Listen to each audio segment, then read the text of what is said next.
2009년은 너희 믿음이 어디 있느냐 하는 말씀을 우리에게 주셔서 저희들은 우리가 어디에 어떻게 믿음을 사용할 것인지 생각해 보았다 했습니다.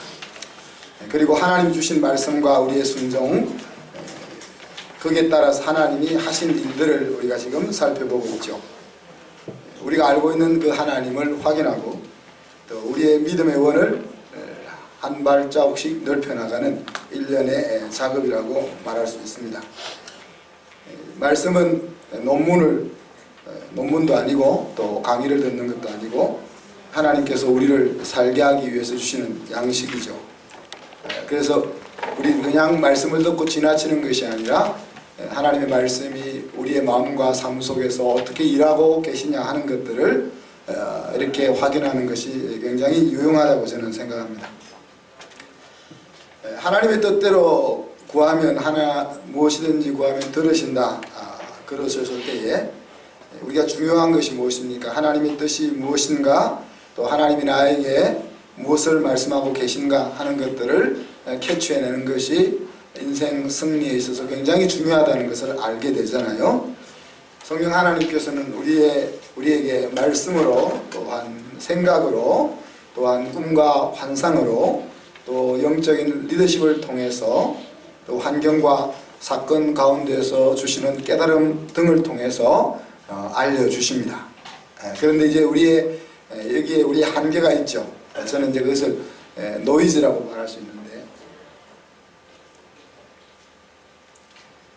스피커 시설이 잘 갖춰져 있어도 노이즈가 들어오면은 좋은 소리를 전달할 수 없잖아요. 우리의 욕심이라든지 우리의 나약함이라든지 우리가 가지고 있는 육신의 성향이라든지 또 사탄의 괴계 등등의 그 잡음들로 인해서 우리 하나님이 보여주시는 놀라운 그 계획과 말씀들이 제한을 받고 있는 거죠. 이러한 노이즈 제한들을 극복하게 해주는 것이 저는 말씀이라고 생각합니다. 그래서 우리가 그 말씀의 기준들을 바르게 알고 있느냐, 혹은 또 얼마나 많은 말씀의 기준들을 가지고 있느냐 하는 것이 잡음 없이 하나님의 소리를 깨끗하게 들을 수 있도록 이끌어 준다고 생각합니다. 그래서 그런 이제 그 잡음을 제거해 줄 수 있는 질문들이 있죠. 내가 생각하는 것과 내가 걸어가는 길에 대해서 하나님이 기뻐하실까? 하나님과 동행하는 생활에 유익을 주는 것일까? 다른 사람을 세우는데 도움이 되는 것일까? 나의 영적 성장에 어떤 유익이 있는가? 또한 다른 사람에게 덕을 세우는가 하는 것들, 그런 말씀들이, 그런 질문들이 그 노이즈를 제거해주는 역할을 한다는 겁니다. 그 뒤는 우리가 하나님께 약속하고 믿음으로 발걸음을 내디디는 것에 대해서 이루어진 줄로 알고 행하는 것이죠. 그것이 하나님께 맡기고 내가 할 수 있는 최선의 일을 해나가는 역할이라고 볼 수 있습니다. 우리는 한순 교회의 뒤를 돌아보고 있습니다. 그것은 앞으로 나아가기 위해서 뒤를 확인하는 작업입니다. 100개 교회가 개척을 시작하면 한 개가 자립하는 교회 현실 앞에서 우리는 그 한 개의 교회가 되었습니다. 6명으로 시작했던 CSIS가 한국 교회의 기독교육에 어떻게 이바지할 수 있을까 하는 것을 생각하는 그 자리까지 학교가 자라고 있습니다.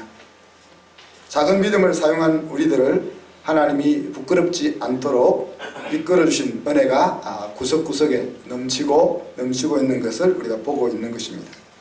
지난 한 주 동안 여러분이 사용해야 될 믿음의 장소를 찾았나요? 그냥 지나쳤죠?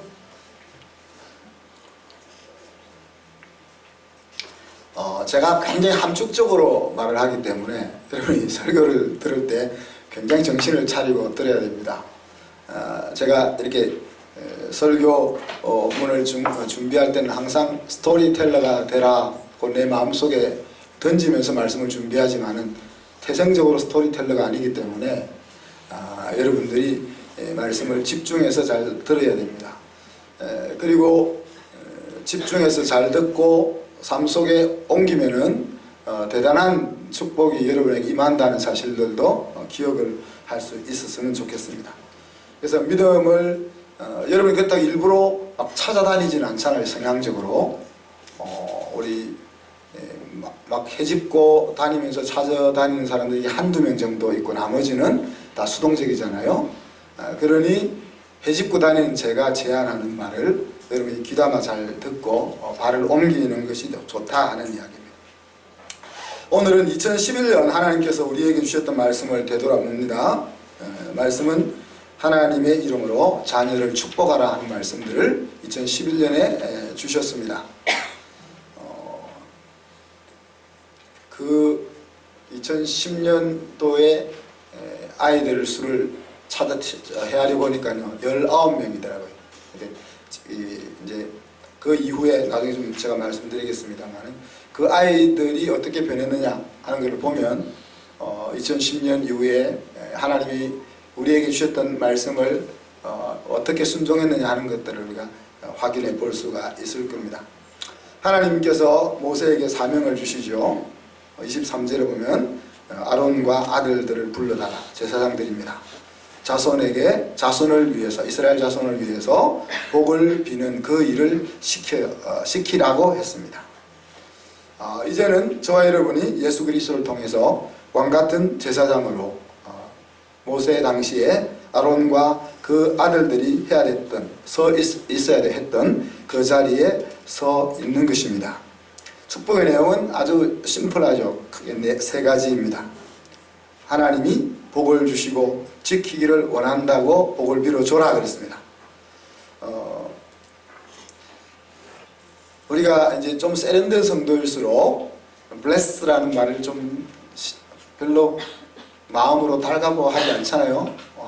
하나님을 믿는 것은 좀 신사적이고 멋있게 믿고 싶지 복을 얻기 위해서 하나님을 믿는다는 것이 좀 마음에 즐겁게 안 들리잖아요. 그렇지만 사실 하나님이 주시는 bless 축복이 필요한 존재가 우리다 하는 이야기입니다. 그리고 복을 하나님이 주실 뿐 아니라 하나님 주신 그 복을 자기 것으로 지킬 수 있도록 기도하라 그랬습니다. 하나님이 주시는 것을 받는 것도 중요하지만은 받은 것 때문에 그 받은 소유의 노예가 되는 경우가 흔하기 때문에 그렇습니다. 하나님께서 우리에게 물질을 맡겨주실 때 그것은 축복이지만은 그 물질을 사용하지 못하고 물질의 지배를 받게 되면은 우리는 물질의 노예가 되는 거죠. 하나님 우리에게 좋은 재주와 좋은 능력을 주신 것은 축복이지만은 그 재주와 그 능력을 육신의 일을 도모하는 세상 헛된 것을 추구하는 것에 사용하면은 노예로 전락하고 만다는 거죠. 그래서 영적 리더십들이 필요해야 될 축복이 뭐라는 겁니까? 하나님께서 우리 자녀들에게 복을 주시고 또 우리 자녀들이 그 복의 노예가 되는 것이 아니라 복을 지키고 살아갈 수 있는, 누릴 수 있는 그런 자리로 갈 수 있도록 축복하라 그랬습니다. 이것은 아굴의 기도와도 연결이 되죠. 행복이 소유의 넉넉함에 있지 않다는 것과 하나님이 함께 하시며 그것을 다스릴 힘이 있느냐 하는 것이 중요하다 하는 것을 우리에게 보여주는 기도입니다. 두 번째 축복은 뭡니까? 하나님이 얼굴을 너에게로 비추사 은혜 베푸시기를 원한다. 그렇게 기도하라. 복을 빌어주라 그랬습니다. 하나님의 얼굴은 빛의 원천과도 같습니다. 우리는 잘 알다시피 우리 스스로 빛을 낼 수 있는 그런 존재가 되지 못하잖아요. 하나님께서 주시는 빛을 받으면 빛을 반사할 수 있는 존재이기는 하지만 우리 스스로는 빛을 낼 수 없다 하는 이야기입니다. 하나님의 얼굴과 연결된 여러 가지 말씀들이 있는데 에스겔 39장에 보면 얼굴을 숨기거나 돌린다 하는 표현이 나옵니다. 그것은 이렇게 우리가 고개를 이렇게 돌린다는 것은 그 사람에 대해서 기뻐하지 않는다는 것을 나타내는 거죠. 하나님께서 우리를 향하여 바라보고 있던 얼굴을 돌린다는 것은 너가 하는 생각과 너가 가고 있는 길을 내가 기뻐하지 않는다 하는 의미가 되는 겁니다. 또 빛나는 얼굴이라는 것은 시편에 보면 기쁨을 기뻐하신다는 것의 사인이라고 이야기합니다. 하나님이 우리를 보시면서 빛나는 모습으로 대하신다면은 그것은 마음으로 나를 또 내 생각을 내가 가고 있는 길을 받아들이고 있다는 것이죠. 그죠? 마치 무더운 날씨 가운데 우리에게 비를 내려서 우리의 마음을 시원케 해주시는 것과 같은 그런 것이 빛나는 얼굴이라고 볼 수가 있는 겁니다. 자, 그런데 오늘 하나님이 얼굴을 너에게로 비추사 은혜 베푸시기를 원한다. 그렇게 축복하라 그랬습니다. 마치 에스더 왕비가 왕에게 나아가서 그 홀을 내려서 은혜를 베풀어 주는 것처럼, 그죠? 하나님이 내 얼굴을 이렇게 들어서 빛나게 주신다 하는 것이죠. 하나님이 은혜 없이는 살 수 없는 인생인 우리에게 하나님이 나의 고개를 들어 주신다는 이야기입니다. 은혜는 받을 수 없는 것을 주시는 것이고 받아야 할 것을 받지 않는 그 긍휼과 함께 하나님이 우리를 사랑하시는 중요한 표현이라고 그랬습니다. 그래서 하나님이 우리 아들, 딸의 생각과 행동과 걸음걸이를 기쁘게 받으신다 하는 그런 복을 달라고 기도하라고 그랬습니다. 마지막 세 번째는 하나님이 얼굴을 내게로 향하여 드사 평강 주시기를 원한다. 그렇게 축복하라 했죠. 여기서 평강은 우리가 샬롬이라고 했습니다. 또 샬롬은 우리가 다시 번역해서 사용하는 말로 해피 석세스, 행복한 성공이다. 그렇게 말할 수 있겠죠. 이것은 우리가 하나님으로부터 얼마나 많은 것을 받았고 가지고 있느냐 하는 것보다도 하나님과의 그 하나님의 약속을 가지고 하나님과 조화를 이룬 그 삶을 사는 가운데서만 가능한 것이 바로 살롬입니다. 하나님과의 날마다의 만남 안에서만 가능한 것이 이 살롬인 거죠. 이 살롬이 우리 자녀들에게 임하도록 복을 빌으라 그랬습니다. 자, 그러면 27절에 보니까 그렇게 복을 빌면은 하나님의 이름으로 그렇게 복을 빌면은 내가 그 복을 주겠다. 그렇게 얘기하십니다. 자, 아론과 제사장들이 손을 들고 축복 기도를 한다고 해서 그 기도와 그 들은 손에 능력과 힘이 있는 것이 아니라는 거죠. 하나님의 약속이 있기 때문에 그것이 효능이 있고 힘이 있다는 이야기입니다. 하나님의 약속에 대해서 우리가 순종할 때 그것이 능력이 된다는 이야기입니다. 우리가 무엇을 했기 때문이 아니라 하나님이 하시기 때문에 그와 같은 일이 있다 하는 이야기죠. 아멘. 우리 부모들이 자녀를 위해서 축복할 때 우리에게 능력이 있는 것이 아니라 그것을 명하시는 하나님에게 능력이 있다는 이야기입니다. 아멘. 하나님께서 그냥 자기 자녀들에게 복을 주시면 될 터인데 왜 이렇게 우리에게 복을 비는 사명을 주셨을까? 여러 가지 생각을 해볼 수 있겠지만 한 두 가지 정도를 나누고 싶습니다. 하나님의 의도가 뭘까? 그냥 주시면 되는데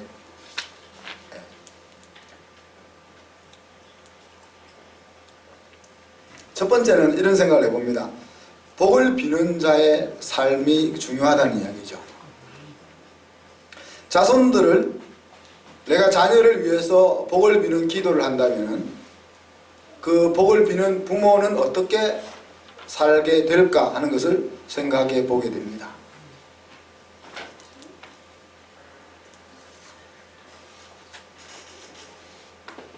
하나님의 복이 필요하고 하나님이 주신 복의 노예가 되지 않고 그것을 사용하는 자녀가 되기를 복을 빈다면은 그 복을 비는 부모의 삶은, 부모의 마음은 어떠해야 할 건지 하는 것들을 생각할 수 있죠. 하나님이 얼굴빛을 우리 자녀에게 비춰주시고 평강을 주기를 원한다고 축복하는 부모라면 그 부모가 어떤 자세를 가지고 살아가게 될 것인지를 생각해 볼 수 있는 겁니다.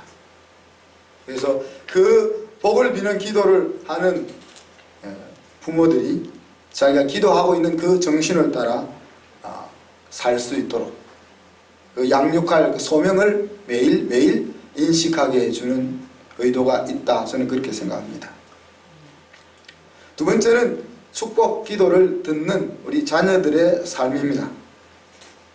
이런 기도를 듣고 자라는 우리 아이들은 인생의 승리와 행복의 원천이 어디에 있는지를 생각하게 될 것입니다.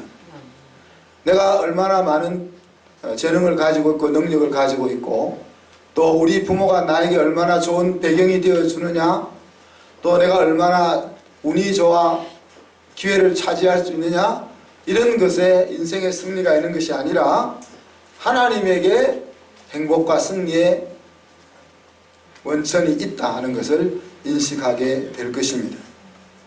뿐만이 아니라 그 복을 어떻게 사용해야 할지를 마음속으로 생각할 수가 있을 것입니다. 그리고 하나님의 복의 수요자가 되시고 또 하나님 주신 그 복을 세상에 나누어 줘야 될 역할을 자기가 해야 된다 하는 것들을 생각해 낼 수가 있을 것입니다. 그래서 하나님께서는 이렇게 복을 비는 부모와 복을 비는 기도를 듣는 자녀들을 함께 세우기를 원하시는 것이라고 말할 수 있겠죠. 하나님 우리의 삶 가운데 이렇게 허락하시는 모든 사건들은 다 같은 목적을 가지고 있다고 생각합니다. 그 사건과 상황 속에서 당신의 자녀들을 아름답고 복된 길로 이끌고자 하는 하나님의 의도가 항상 있는 것이죠. 부모와 자녀라는 혈육의 정은 끊을 수 없는, 그리고 그 부모와 자녀라는 이유 때문에 우리가 바른 판단마저 하지 못하게 하는 그런 것이 아니겠습니까?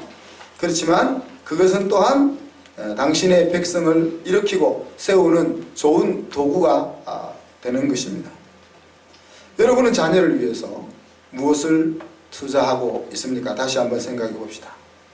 우리는 대부분의 물질과 시간과 에너지를 땅에서 어떻게 하면 잘 살 수 있게 할까 하는 그 방법을 익히게 하는데 투자하고 있습니다.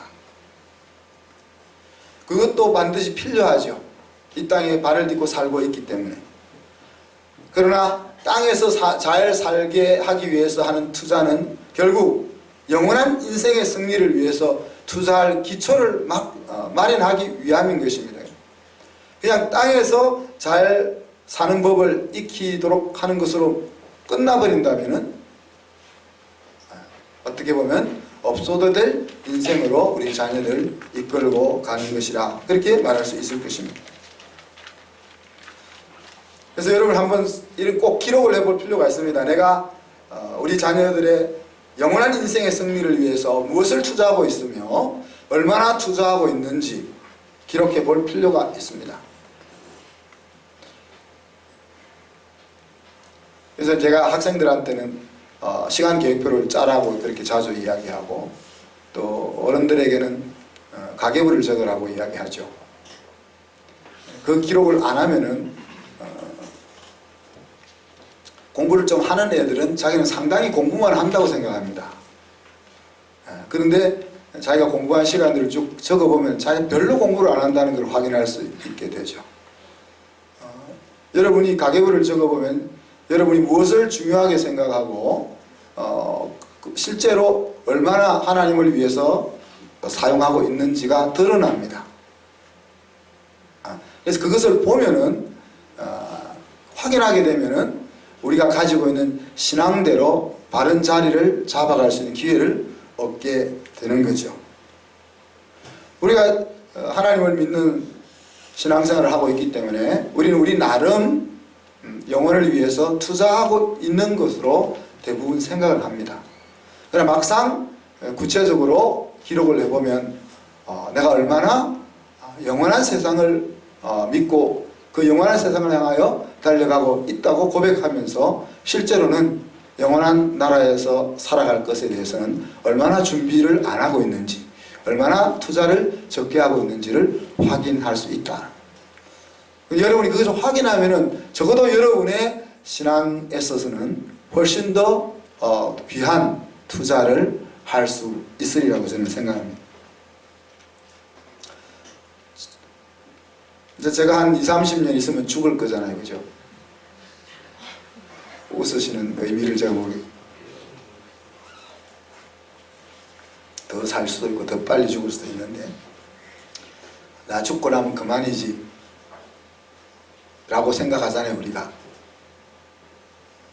내가 죽는다고 내 인생이 끝나는 것이 아닙니다. 그죠? 저와 여러분은 우리의 자손들을 통해서 계속 내 삶을 살아가는 겁니다. 그래서 메가드 장군의 기도 마지막에 뭐라고 했습니까? 나 아버지는 그 기도가 응답될 때 비로소 내 인생을 헛되이 살지 않았노라고 고백할 수 있을 것입니다. 그렇게 이야기했습니다.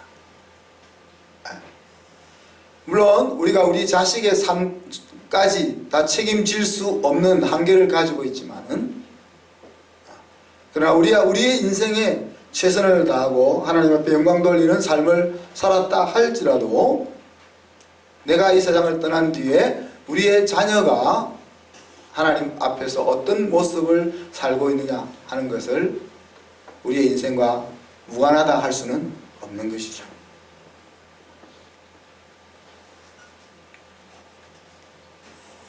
가족 중에 하나님을 모르는 사람이 있다면 그들은 여러분이 복을 빌어야 할 자손입니다. 그죠?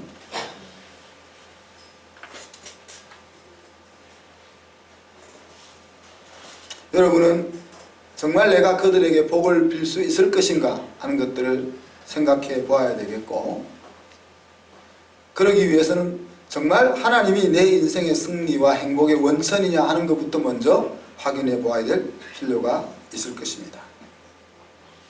그리고 가족들에게, 특히 자녀들에게 여러분의 그 믿음을 구체적으로 실현하면서 축복을 빌어야 될 것입니다. 정말 하나님이 복을 준다, 복을 주시는 분이라는 생각이 우리 가슴 속에 확고하게 자리를 잡게 된다면 우리의 행동과 우리의 기도는 달라질 것입니다. 사람을 세우는 많은 길들이 있겠습니다만은 무언가를 바라보게 하고 격려해서 그곳에 서게 하는 것이 사람을 세우는 좋은 하나의 방법이라고 생각합니다. 바로 자녀들을 위해서 복을 비는 기도가 우리 자녀를 세우는 좋은 길이 될 수 있다는 이야기입니다. 남편이나 아내나 자녀나 부모나 친척이나 성도나 이웃은 하나님께서 하나님의 복을 누리는 자리로 그들을 이끌라고 주신 우리의 대상들입니다. 2010년 이후에 우리의 자녀들을 돌아보면 그때 이후로 여기 계신 분들이, 자녀를 두고 계신 분들이 보면 저희 집이 4명이 있고요. 우리 김신원 장로님, 김정순 권사님 가정에 아들, 딸 하나씩 둘이 있고요. 정철민, 안은정 집사 자녀가 둘이 있고, 최재영, 김선희 집사님 자녀가 둘이 있고, 정혜인 집사님 하나, 그 다음에 권하 집사님 하나, 박광철, 최정혜 집사님 넷, 임창수, 김주영 집사님 둘. 2010년 이 말씀을 우리가 받았을 때 그 당시 부모와 엮여있는 자녀가 19명입니다. 이렇게 19명입니다. 그 중에 몇은 이제 부모와 같이 살지 않고 이미 출가해서 부모와 같이 살지 않고 있지만 하여튼 19명의 자녀들이 엮여져 있었습니다. 우리가 자녀들을 위해 복을 비는 사명을 제대로 했는지 알 수는 없죠. 제가 구체적으로 알 수는 없습니다. 그렇지만 아이들을 보면 어느 정도 확인이 가능합니다. 그래서 제 눈에 항상 띄는 아이들, 지금 19명들 중에 제 눈에 항상 띄는 아이들을 한번 생각해 보니까, 우리 요셉이 지난 금요일이었습니까? 요셉이가 요 앞에 나와서 3인조 두 사람이 노래하고 한 사람이 드럼 치는데 요셉이 그럴 애가 아니잖아요. 예, 이렇게 올라가라 물든 애인데 안 나와도 될 자리에 이제 6학년 대표로 셋이 나와가지고 찬양하는 것을 볼 때 엄마가 저거를 위해서 기도해서 저래 됐나 아니면 그냥 하나님의 은혜로 그래 됐나. 또 우리 7학년 아빠가 기도해요. 그런 것 같아요. 우리 8학년 성현이 오늘 요 앞에 빼짝 말라는 애가 성현이거든요.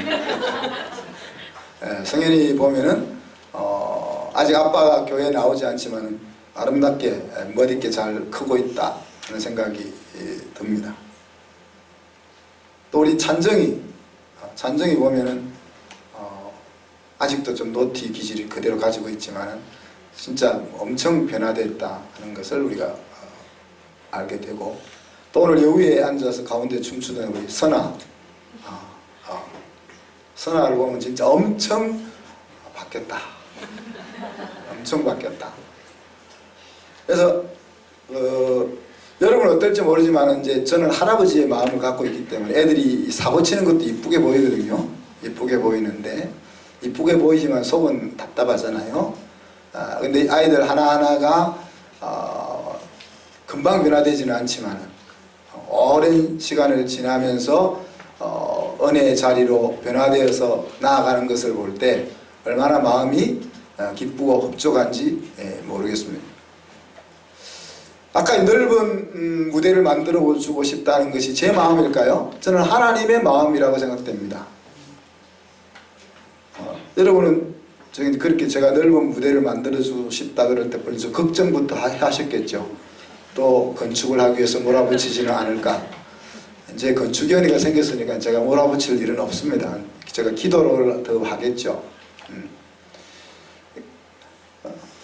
하나님이 우리를 보실 때 마치 제가 우리 아이들을 볼 때 그 심정이라고 보시면 정확합니다. 여러분이 마음껏 행복하게 활개치며 살 수 있는 무대를 하나님이 만들어주고 싶을 거예요. 여러분이 느끼든 느끼지 못하든. 그리고 여러분이 더디 변하든 변하지 않든 간에 여러분이 은혜 속에 변화되는 그 모습들을 보면서 정말 가슴 벅찬 기쁨과 감격을 가지고 계시다고 생각이 됩니다. 2019년 우리는 이 19명에다가 70여 명이 더 있어요. 우리 아이들이, 우리와 엮여 있는 아이들이 70여 명이 더 있고, 또 우리 교회에 나오지 않는 부모들을 둔 아이들이 10명이 더 있습니다. 그러니까 이제 100여 명의 아이들이, 100여 명이 넘는 아이들이 우리들과 엮여 있습니다. 우리의 축복의 우산 아래 살고 있다는 이야기죠.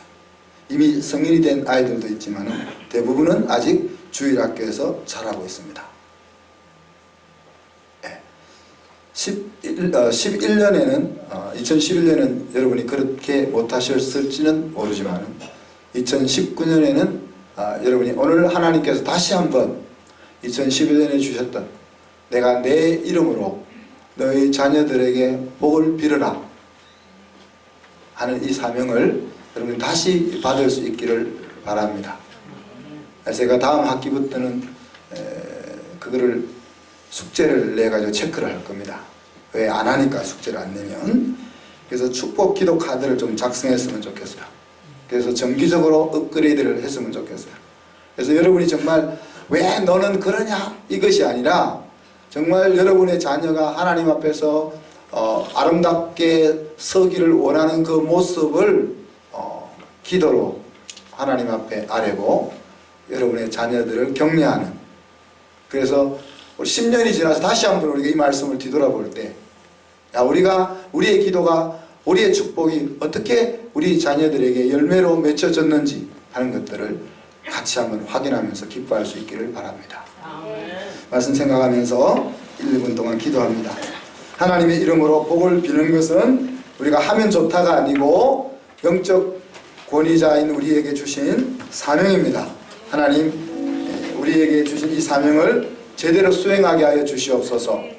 우리에게 맡겨준 사명은 하나님께 반드시 보고해야 된다고 하셨는데 하나님 앞에 맡겨준 이 사명을 보고할 수 있는 그런 저희들이 되게 해 주시옵소서. 같이 기도합니다.